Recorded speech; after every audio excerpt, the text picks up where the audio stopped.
Further worked examples on completing squares. We get to look at this. 2x squared plus 8x minus 6 is equal to 0. Now, before we've been dealing with quadratic equations whose coefficient of x squared was 1.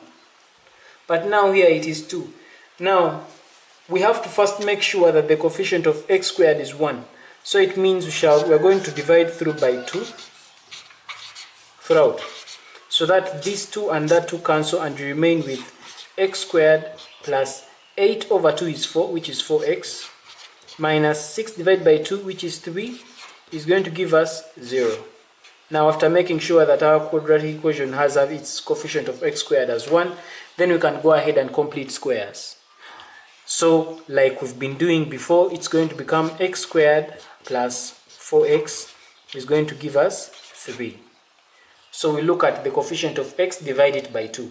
4 divided by 2 is 2, so it's going to become x plus 2, because this is positive 4. Positive 4 divided by 2 is positive 2, so it's x plus 2, and this becomes a perfect square. Is going to become 3. Then we're supposed to add plus this with this number squared, 2 squared. The answer we've got here, squared. So this is plus 4. So this is going to become x plus 2 squared, giving us 4 plus 3, which is 7. When you find the square root on both sides, this goes with that. This is plus or minus. So you remain with x plus 2 being equal to plus or minus the square root of 7.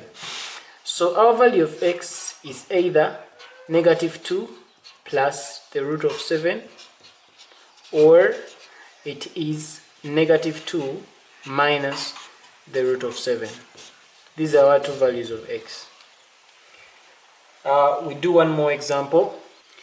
We are going to employ the same technique. The coefficient of x squared there is not 1, it is 3. We have to first make sure that this coefficient of x squared is 1. So what do? We divide through by that coefficient, which is 3, throughout the entire equation.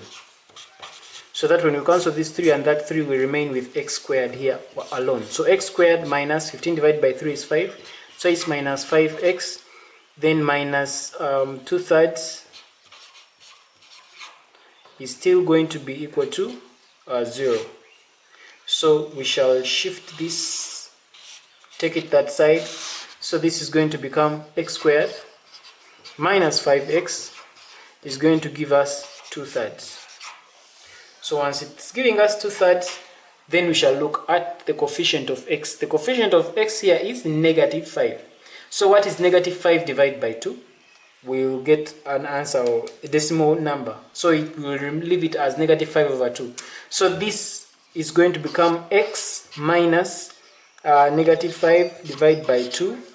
This whole thing is squared. Is going to be equal to 2 over 3 plus this squared, the number we have, this term squared. So it's going to be negative 5 over 2 squared, giving us 25 over 4. And definitely our answer here is going to become x minus 5 over 2 squared is going to be giving us 83 over 12. So when we find the square root on both sides, we realize that this is going to cancel with that. Here we have plus or minus. So we have x minus 5 over 2 giving us plus or minus the square root of 83 over 12. And so the answer here of the value of x will be, of course, when this 5 over 2 crosses to that side, we have 5 over 2 plus the square root of 83 over 12, or we have 5 over 2 minus the square root of 83 over 12. These are our two values of x. And up next is more of this. I urge you to stay tuned in. For more videos, please remember to subscribe. This is Arnold Rangakuramia on behalf of Kisembo Academy.